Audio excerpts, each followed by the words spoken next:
This is Newsroom. Hello and welcome once again from Johannesburg in South Africa. I'm, of course, Eben Jensen. The show is live, as always, broadcast from our studios here in Auckland Park. We're also streaming live on YouTube right now, with the whole show available on demand on our YouTube channel all of the time. Now, today, well, we're supposed to start by chatting to COSATU about their position on e-tolls, but it seems as if they are late, and we all know what happens when guests are late on this show. Anyhow, corporal punishment is on the increase in schools, highlighted after, well, shocking recent incident.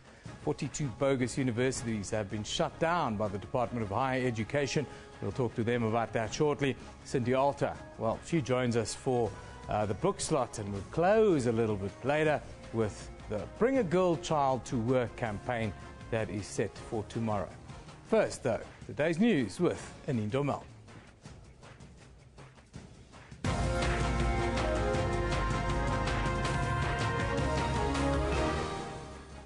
Good morning, I'm Anine Dormel. Let's take a look at the stories making headlines today.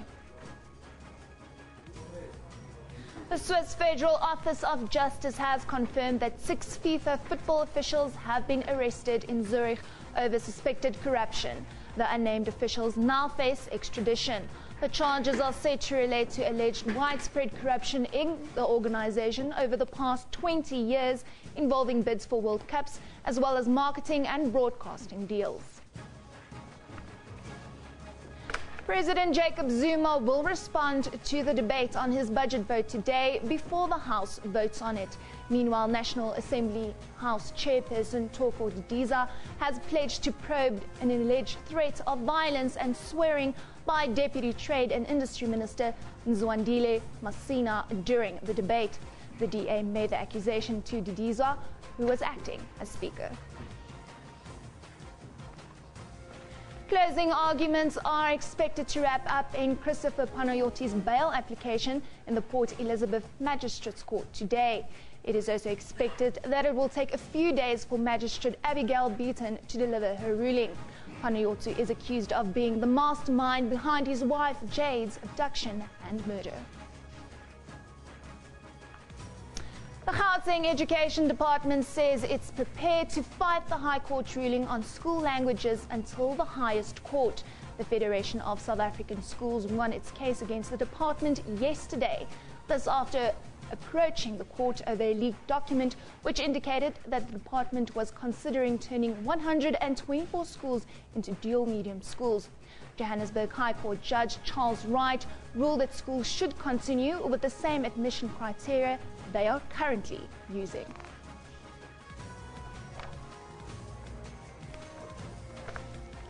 The South African Taxi Council says taxis will be back on Durban's roads today. This after the eThekwini municipality and the council came to an agreement yesterday after a day of violent protests in Durban CBD and surrounding areas. Santaco called strike to protest the enforcement of a permit system, which led to 300 taxis being impounded and the arrest of 50 drivers. In the United States, torrential rains have now killed up to 17 people in Texas and Oklahoma. The death toll is set to rise, with numerous people still missing in Texas after storms slammed the state over the weekend. A state of disaster has been declared in at least 40 Texas counties. And India continues to reel under severe heat wave, with temperatures soaring near to 50 degrees in many places. The heat has put a massive burden on power infrastructure. The high demand for electricity is outstripping the supply and causing power cuts. It has been estimated that more than 1,000 people have died due to the extreme heat. Well, remember, you can find all of those stories on our Newsroom Facebook page. Just search for Newsroom. You can also follow us on Twitter at SABC Newsroom. Evan, over to you. Thank you very much, Anine. Now, last week, government led by Deputy President Cyril Ramaphosa announced a new dispensation for the implementation of e-tolls that motorists will have to pay, fees, although some at a discounted rate. There will also be discount on unpaid e-toll bills now. There's been mixed reaction to the department's announcements around e-tolls. The opposition to Urban Tolling Alliance, OUTA, is considering legal action to challenge what they believe are regulations that will not pass constitutional muster. Labour Federation COSATU Special Central Executive Committee has been held up behind closed doors, where they've been contemplating, amongst other issues, the latest developments around Gauteng's new e-tolls dispensation. COSATU spokesperson Norman Mampane joins us in the studio to keep us well updated on the latest, especially after the meeting. Morning, Mr. Mampane. Thank you for joining us. Morning, Eben, and the millions of South Africans watching SABC. Tell us about your stance with regards to the new announcement, the new dispensation, and then the discussions that you've had at your CEC. Eben, COSATU Special Central Executive Committee is underway in entering its last day today, in which, amongst others, is a report that will be tabled on the new e-toll dispensation. Let me preface our input by saying, you remember on our 11th National Congress, COSATU took a resolution on public transport. We said, we in South Africa, we want an efficient, affordable, and accessible public transport system in which a worker from Soweto should not be taking 3 taxis before he or she reaches the workplace. We further characterize e-tolling system as a form of privatization in which public goods are turned into private. A citizen or a motorist moving from Pretoria to Johannesburg, it was easy without any payment. It is easy now because the lanes have been increased, but it is not easy on the basis that involves cost for one to move from Pretoria to Johannesburg. As COSATU, the special CEC, amongst others, today is going to be reflecting on what should be the posture of the Federation. You will understand that e-tolling affects, in the main, motorists and in general, workers who are choosing to use their vehicles not because it is a luxury, on the basis that their workplaces are not accessible to by public transport. What do you make of the idea that car licenses will be held back if you don't pay your licenses? And some licenses and some of these fees are even under dispute with the amount of, let's call it, billings issues that have been going on. Even you'll understand that I will give an example of SATAU, our transport trade union. Majority of their workers don't have workplaces. Motor vehicles are their workplaces on an hourly basis. Now, it will impact on how do they function. Many of small business enterprises survives on road transport in order to ensure that they have something on the table for their kids to go to school, for their families to eat like any other person that should be surviving. We believe that that will have an impact on their livelihood. Now, the discussion's gone on for quite a while now. Tell us about your discussions with government. Is there a chance of that having positive outcomes? Are you even thinking of furthering that process? Even privatization has never been a COSATU policy. We of late also spoke about rejecting privatization of Eskom. Privatization of public goods like freeways is not a COSATU policy. What we are indicating is that indeed COSATU has participated in the committees that were formed in order to assess the socio-economic impacts of e-tolling system. Last week, indeed, the leadership of COSATU were briefed by the Office of the Deputy President in order to appraise the Federation as a major stakeholder in government, that there will be these developments, and the special CEC sitting now is going to be making a pronouncement. Tomorrow we're having a press conference in which some of the results will be pronounced to the members of the public. There's the issue you mentioned, privatization of Eskom. Will you be making some pronouncements on that? And what's the view? Obviously, even, you know, when government took over in 1994, majority of communities were not connected with electricity. Yeah. Soweto, by then, they were using coal stoves. If you go to Soweto, by any chance around in the afternoon, you will be seeing smoke all over Soweto. But now, if you go to Soweto, such kind of an occurrence is no longer happening. So what we're indicating as COSATU, we believe energy security is one of the critical component of an economic policy. So therefore, privatizing ESCOM will not enable government to accelerate connecting other communities who remain disconnected with electricity. We believe electricity is a basic human right, and every citizen must be connected. Before you go, tell us quickly, the Special National Congress is also going to be a discussion point at the CEC.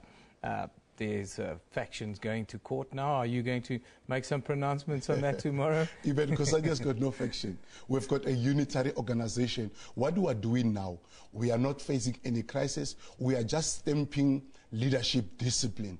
We are just stamping the respect for the Constitution. You'll remember the former General Secretary was expelled. And it's not a new phenomenon. The former President Madisha was expelled. We believe that with all the unions coming, 14 of them, it's only 4 who chose not to come. We believe unity, cohesion, and leadership discipline are the 3 elements that tomorrow COSATU will speak loudly about them. Well, Norman, thank you very much for joining us today and giving us a little insight into the discussions at the CEC, but also e-tolls. It is something that a lot of people in the northern parts of the country are not happy or talking about at the moment. Thanks for joining us. Thanks for your time, Jay. Now, corporal punishment is a violation of children's rights, in spite of the practice being outlawed in South African schools. More than 18 years ago now, the South African Human Rights Council has noted a considerable increase in incidents of corporal punishment in schools. A grade 4 learner from Ndindi Primary School in Lusikisiki in the Eastern Cape, Sive Joy, is recovering in the Nelson Mandela Academic Hospital, where he's had an eye operation. The learner's eye was removed, and this after he was allegedly beaten with a stick on the head by his teacher. Meanwhile, the South African Council of Educators has called on educators to refrain from applying corporal punishment on learners, which they say, of course, is illegal. The Eastern Cape Provincial Department of Education has promised to investigate this particular case. Now, in Pretoria, he's the legal advisor from the South African Council of Educators, George Morasui. Very good morning to you, sir. Thank you for joining us. Good morning, Eben, and good morning to the viewers. Can I just start with asking you for some reaction on the Sive Joy story, who now has apparently lost his eye after he was allegedly struck on the head by a teacher? Even the matter has come to our attention, and we've been deeply saddened thereby, and Council will be launching an investigation also into the allegations. Now, research shows that corporal punishment is still rife, especially Eastern Cape and Mpumalanga schools, and recently complaints came up in Motherwell from teachers and parents. What is the way forward for us? So how do we deal with this issue?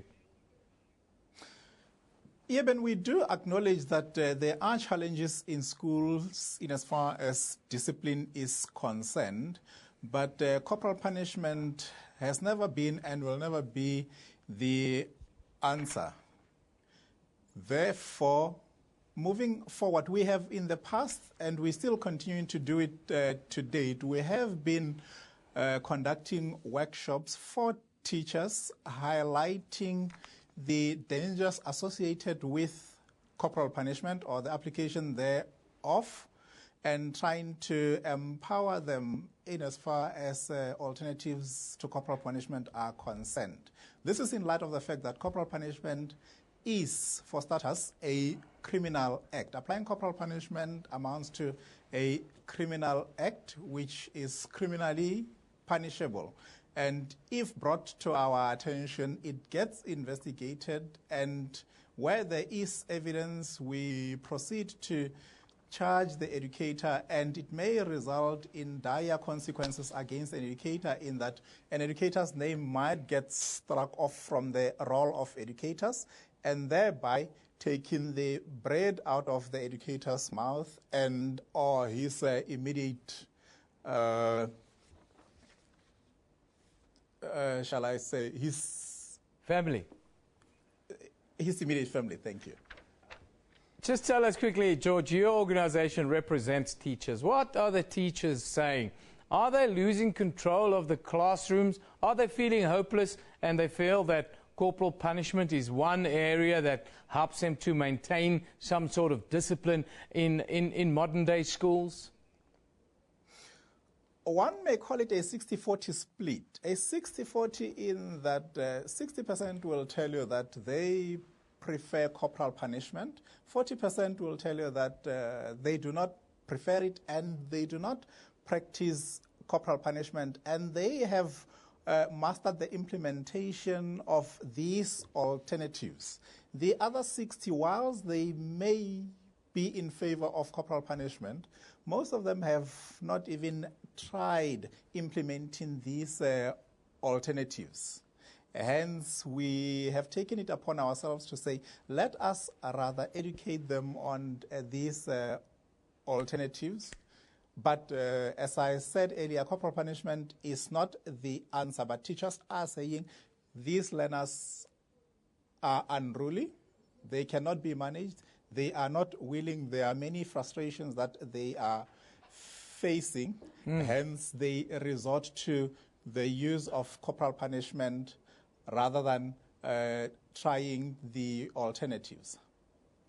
Now, you talk about alternatives. What are the alternatives? They say the older generations would say, spare the rod and you spoil the child. How do you maintain discipline? What do you think is the way forward then? Ben, let me give it up to the teachers first. When we talk issues of discipline, which result ultimately in some instances having to apply corporal punishment, let's accept that discipline starts at home. It is my and your responsibility to see to it that our children are well behaved before we even present them to a teacher. Having said that, I think you might have had it on many occasions, parents saying, I wish schools can reopen and you go away. If you failed to manage your child from birth until age 7 at the most, and you're handing him over to a stranger, ill-mannered as the child is, what do you expect them to do? But in our instance, there are at least alternatives. The alternatives spoken of, they are many. We can take all day talking to them. However, you go to many schools, you will find that there is learning and teaching taking place without having to beat one another up or having to apply corporal punishment. One school will say to you that we have what we call a mentoring system, which works well. I have been to some of those schools and have witnessed the workings thereof. What they do, they will take your grade 8 learner upon entrance into the school. That learner will get assigned to a grade 9, who is already assigned to a grade 10, who is already assigned to a grade 11, and so forth. In the event of... Thank you. Thank you. We've run out of time, unfortunately, George. My director just said we have to wrap this one, unfortunately. Thank you for joining us today. That's legal advisor from the South African Council of Educators. We're talking about corporal punishment. It is something that polarizes a nation. Some people say more, others say less. What we can't have is teachers hitting children over the head and them losing an eye. And that's the latest story in the news. But let's take a quick look at what is on social media right now. Well, it is FIFA. Unfortunately, the chickens have come home to roost. Arrests in Zurich. FIFA officials. Is this the end of Sepp Blatter is the question we ask. What do you think? Tell us. Now, Michael says, everyone knew that the Qatar bid was fishy. A country with social, political and weather problems with no facilities wins. FIFA corruption. Yes, that's endemic corruption. Andreas Snedden says, surprise, surprise, FIFA corruption. No way. Never seen that coming. Time to get rid of them all and wipe the board clean for the love of football. Yes, Andrea, FIFA has behaved like a government almost in recent times. Now, I know why no matter how hard I try, I can never get Skanto FC to win the Champions League on my PlayStation, says Steve Jones. FIFA corruption. Yes, everyone will have 5 cents to add today. Robert B says 6 FIFA officials arrested in Zurich. Blatter is not one of them, but won't help for the election. Yes, that election is supposed to happen this afternoon, mind you. Sunil says several high-ranking FIFA officials on corruption charges, extradite them to the United States. Yes, that is what's on the cards. And in the States, well, they will face lengthy jail terms, it seems, if it's all uncovered. And it will happen in the days and weeks to come. More and more of this corruption web will be exposed as more and more officials, one feels, will be arrested as the investigation into the bids of Qatar and Russia, mind you, now comes in. Let's have a look now at a picture of the day. Jay Railing captioned, "The heat wave is so intense that streets are melting. High temperature, over 1,100 people dead." Yes, that is incredible, isn't it? Look at there. The roads are melting in the heat wave, 1,100 dead in India. Now for a look at the front pages from around the world. Starting in Europe, The Times reports that high-ranking FIFA officials are facing corruption charges in the US after being arrested in an early morning raid on a Swiss hotel in Zurich. We move to the US. The International New York Times reports unrest continues in Burundi after gunmen killed an opposition figure and his bodyguard in Burundi's capital, Bujumbura, on Saturday. And activists and residents said, adding to tensions after a month of protest against the president's bid for a third term there. Finally, to stay in the US, Washington Post, there you will see that authorities were still searching Tuesday for 13 people, including 3 young children, after punishing storms tore through Texas and Oklahoma, killing at least 17 people now, forcing thousands from their home and leaving thousands more without electricity. That's what's happening globally, but here in South Africa, this is what's in the country. In Johannesburg, where 2 of the men accused of stabbing to death Mozambican national Josiah Sitoli will appear in the Alexandra Magistrates Court. We stay in Johannesburg. The bail application of the 2 Springs police officers who allegedly kidnapped and killed 3 murder suspects is expected to begin as well. In Lesotho, more than 2,000 Lesotho households from the Halejone village in the Katsi Dam area are going to court today to demand alleged overdue compensation. The residents were moved from their homes to make way for the multi-billion-rand water project and promised their standard of living would not be worse off. All of those happening today. Time for us to take a short little break. This is Newsroom here on SABC News.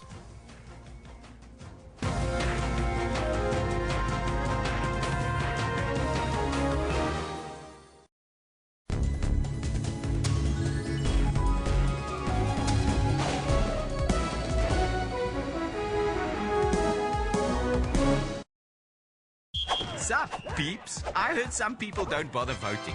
They say it makes no difference. If only they knew. Nearly 400 councillors won by fewer than 250 votes in the last local elections. 1 vote is all it takes to win an award, and that 1 vote is mine. Boom! Information-hungry viewers stay with SABC News, as issues on the West are different from issues on the East or here in Johannesburg. So it is not surprising that people who follow the news know that there are 2 things for sure: that anything can happen, and SABC News will tell you when it does. Because we keep the nation fully informed. We are SABC News.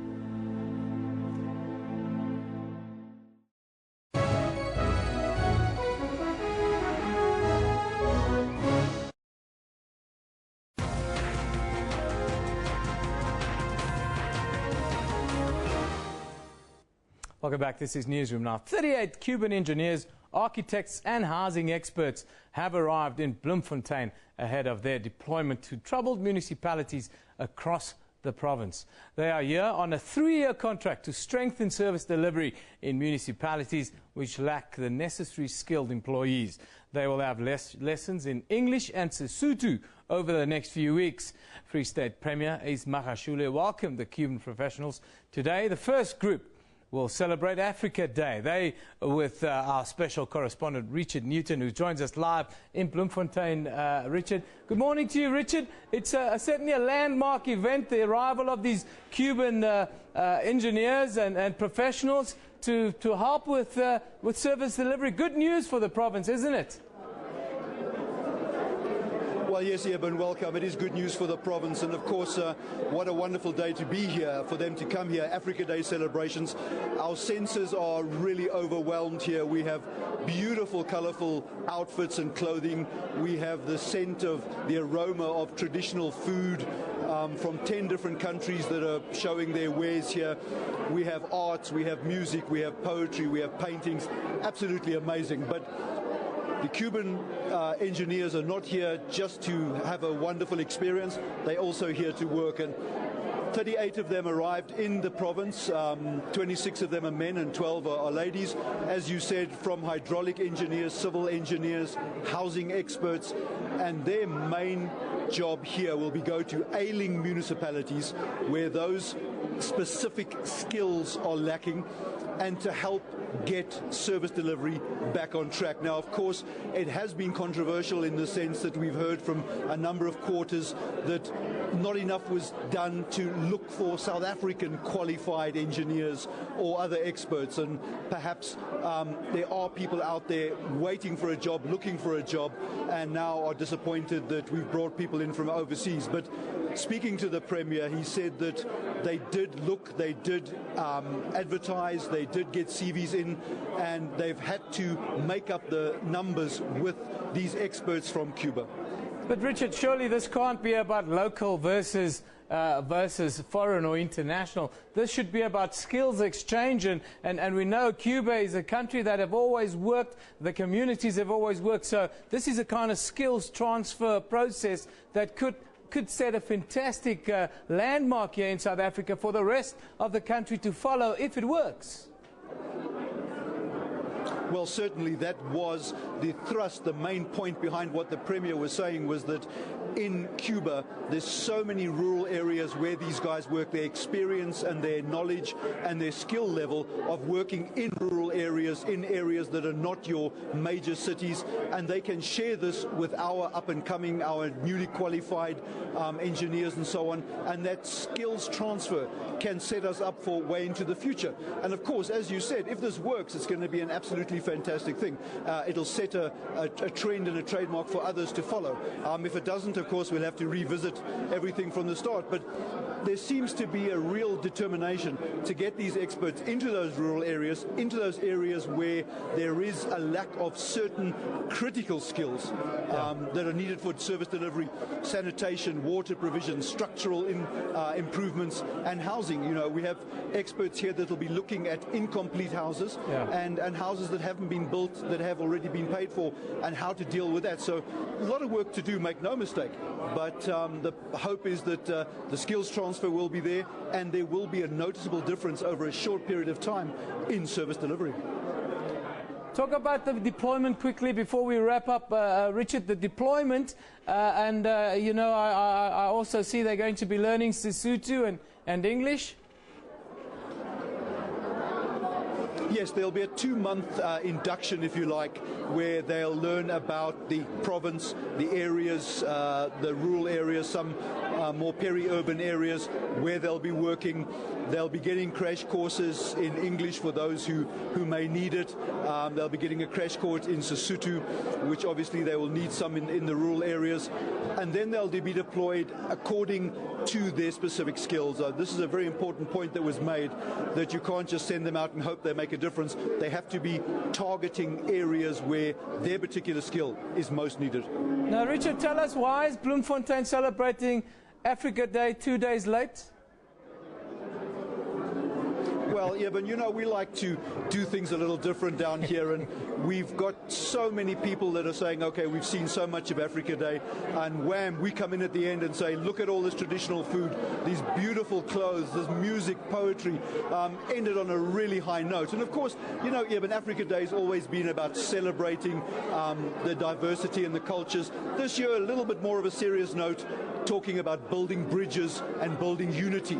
And important that throughout the country we keep this ball rolling. Richard, thank you very much. Fantastic work always on your part. Coming to you live from Africa Day celebration. We're talking about engineers and what a fantastic initiative it is by government. Yes, give kudos, give credit where it's due. Skills transfer is needed. It's fantastic that we have these Cuban engineers, and if it works in the Free State, well, we can just extrapolate it throughout the rest of all our municipalities and all the rural areas in our country. I think it's a fantastic idea and very well thought out. But let's have a look what's on social media. What are you talking about? What are we talking about? Rocky talks about the Durban taxi strike. The same way you get your voice through is the same way the police take away your taxis to get you to listen, says Rocky. Right close to the bone there, Rocky. Note to myself, here's hoping people are kept safe during the taxi strike. Come on, people, let saner heads prevail. Yes, unfortunately, violence begets violence. Do we get results with violence? Question that we asked. Minky said, never thought I'd see myself in the midst of a protest, but today I was. Tear gas and all. Taxi strike. Yes, Minky. And Diswa says, load shedding, taxi strike, what else? And Diswa, these are happy problems we have in South Africa. Could be worse. We could be suffering conditions of war and famine. Think about that.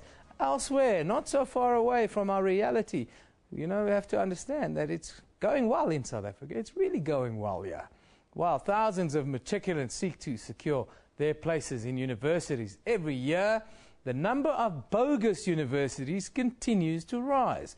Recently, the Department of Higher Education had to shut down 42 unaccredited universities, both inside South Africa and some in the United States of America. The department has urged the public to expose these universities so that they can be investigated. Now, today in Pretoria, we are joined by Kaya Nkwanyana, the ministry spokesperson for the Department of Higher Education. A very good morning to you, Kaya. Thanks for joining us. Thanks to you, Eben, and to the viewers. Kaya, tell us about 42. That's a big number. How do you guys block these, and where do you come up with all the names and affiliations? Well, firstly, we've been doing a lot of work around ensuring that throughout the country we identify these colleges that are operating in various cities and towns. Also, because we've made a call even to the public that they must communicate with us in the event where you see a private college in your vicinity, in your town, to check whether or not that particular college is a registered college, or if it is registered, does it have an accredited courses that it offers.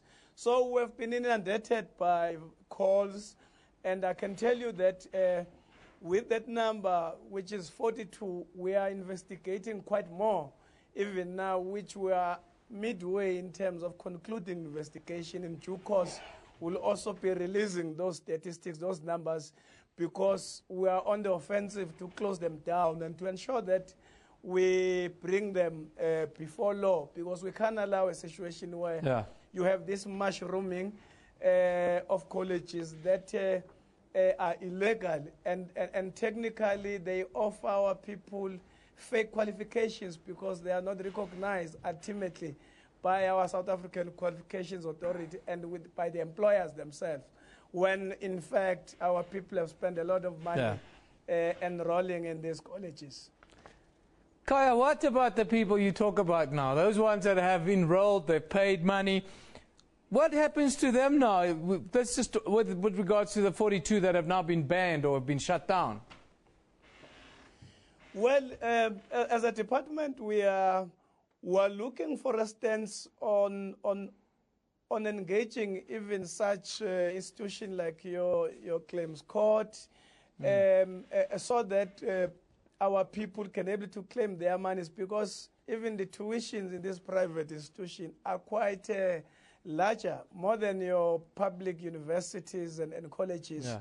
Now, as we continue to open fraudulent cases, but we are also hopeful that the conclusion of these cases, our system, our justice system, will be able to say, to the extent that you have been operating illegally through fraudulent means, pay back the money to those who actually were hoodwinked by this institution to enroll as part and parcel of the sanctions that should be able to come out as we close them, as we arrest the owners of these private colleges. So we're hopeful that there will be that redress in terms of the financial losses that individual families suffer as they pay for their students to these colleges.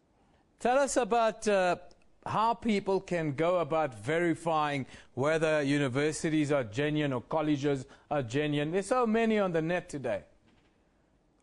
Well, we're advising the public that, firstly, we have a toll-free number as a department, which is 0800 873 222. Anyone, any member of public can just call and name the college in vicinity. We'll be able to tell you exactly that college is a registered college or not. But secondly, we've posted in our website a national register where all your private colleges are registered, those that we have issued them with the license to operate. You can be able to see the name of the college as a licensed college, but secondly, you can be able to view what programs are they accredited to do, because the second issue is that we have other colleges that we have accredited them. For instance, to offer courses, say 10 courses, and they go at the back of government. They decide to do 20 programs, of which the additional 10 is unaccredited. Therefore, any innocent learner will enroll and pursue a course that is not registered. So the moment they check with us, we will be able to tell them exactly that which programs are they accredited to offer and which ones that they are not. Thank you very much for clearing it up and for joining us today. That's a spokesperson of the Ministry, the Ministry of Higher Education, telling us you can check with them whether an institution, tertiary institution is accredited. And you don't have to pay such exorbitant fees. They say 1 in 3 tertiary qualifications in South Africa are fake at the moment. This is not me saying it. This is a statistic that we've worked with for the last month. Now, time to look, though, at our tweet of the day. Today, it comes from Louis Gomer. My heart goes out to those affected by the massive flooding in Texas. Praying for the families missing and loved ones of those who perished. Sentiment goes all around the world today. Let's have a look at what's happening on Newsroom's Facebook page. Of course, the Northern Cape province has recorded the highest official unemployment rate, while the highest expanded unemployment rate was recorded in the Northwest and Eastern Cape. Labour analyst Terry Bell says this is a global crisis not unique to South Africa. Then Boko Haram militants have killed at least 43 people in a 5-hour assault on the town of Gubbio in northeastern Nigeria's Borno state. And former French leader Nicolas Sarkozy won a court fight yesterday for the right to remain his Conservative Party, the Republicans, a prelude to an expected attempt to win back the presidency in 2017. For more news updates, well, you can follow this page that you see on screen right now. It's called Newsroom, or you can go to sabc.co.za/news. There you can get updates of all the latest stories. Let's take a quick break. When we come back, we talk to Cindy Alter. We'll also have a look at bring a girl child to work tomorrow. I'll be bringing my daughter. So, see you shortly.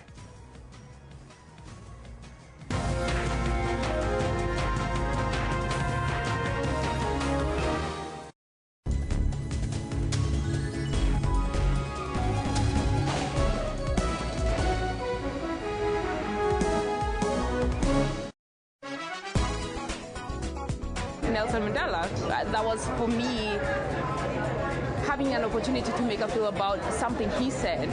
He's one of my heroes, and he makes me proud to be African. Mandela spent 27 years in Robben Island and in other jails as a result of his struggle to end apartheid in South Africa before becoming the country's first black president in 1994. So you make movies, like Spielberg? Yeah, I make movies like Spielberg. Join Musam Khalifi on Afro Showbiz every Saturday at 19:30 CAT.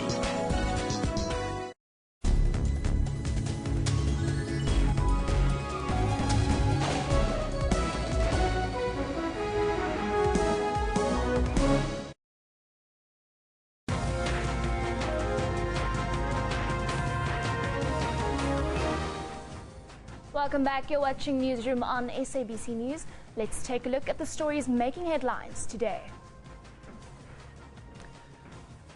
The Swiss Federal Office of Justice has confirmed that 6 FIFA football officials have been arrested in Zurich over suspected corruption. The unnamed officials now face extradition. The charges are said to relate to alleged widespread corruption in the organization over the past 20 years, involving bids for World Cups, as well as marketing and broadcasting deals. President Jacob Zuma will respond to the debate on his budget vote today before the House votes on it. Meanwhile, National Assembly House Chairperson Thoko Didiza has pledged to probe an alleged threat of violence and swearing by Deputy Trade and Industry Minister Zwandile Masina during the debate. And closing arguments are expected to wrap up in Christopher Panayotu's bail application in the Port Elizabeth Magistrates Court today. Panayotu is accused of being the mastermind behind his wife Jade's abduction and murder.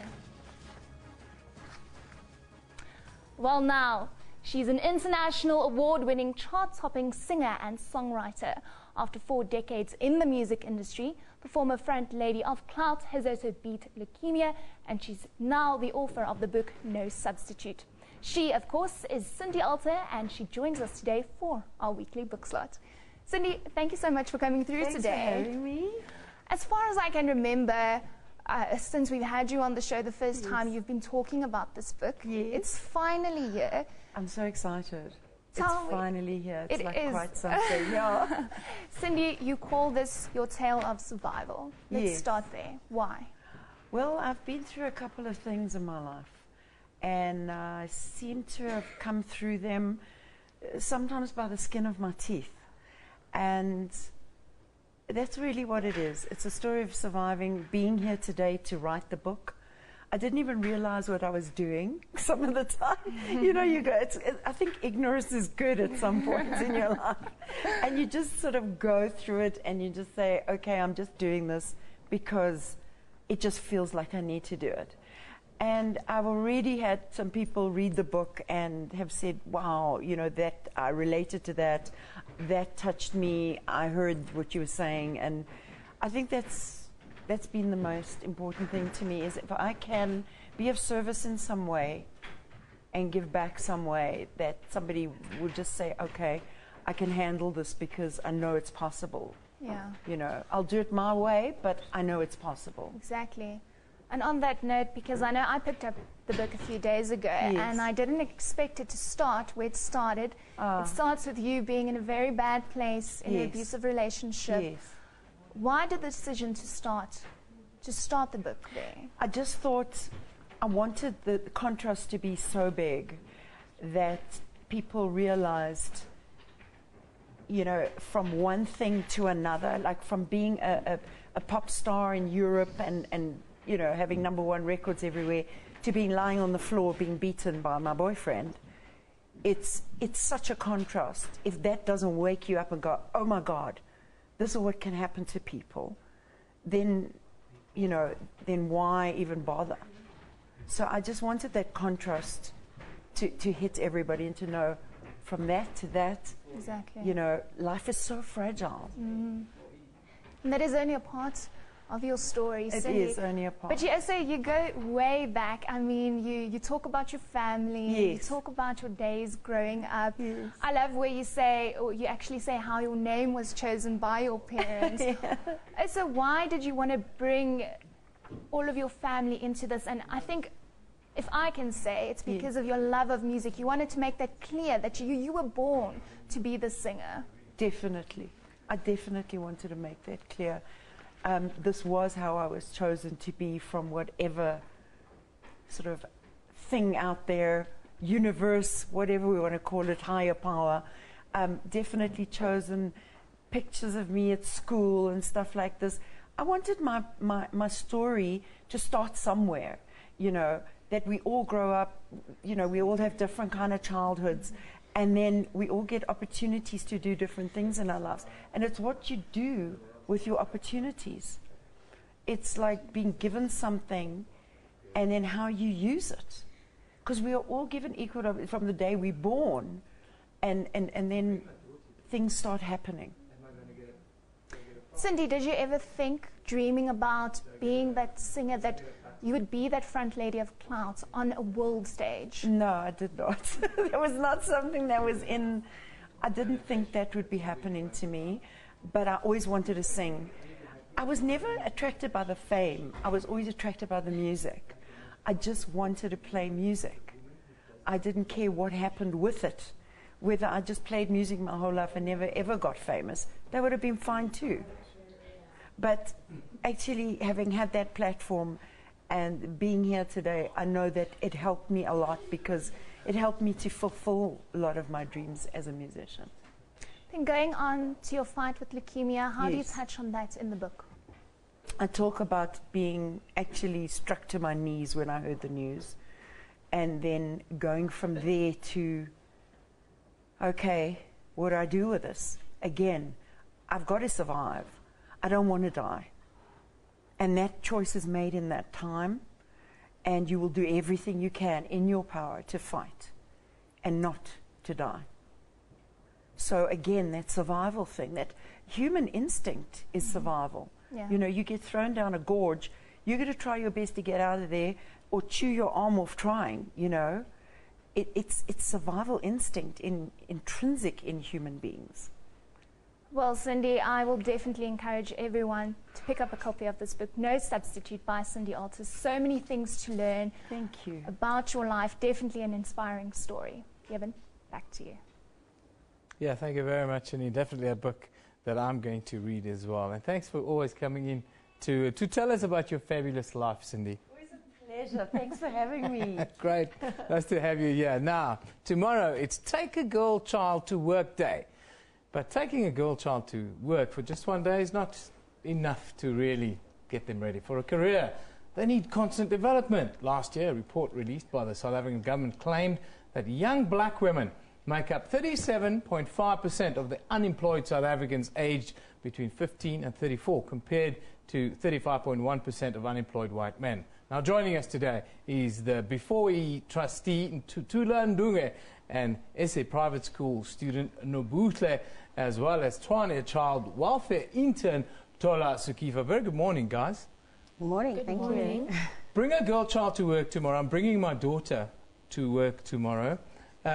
What should my message be to all the other men around me and all the other fathers of young women, or even guardians for that matter? They should join in the movement and bring a girl child to work, to expose them to the numerous opportunities that are there, and start early. No, these two young ladies are here. You guys are doing very well, I must say, so far on air. You're keeping it together nicely. Most people are very nervous. Some people can't even talk. Other people, their legs shake.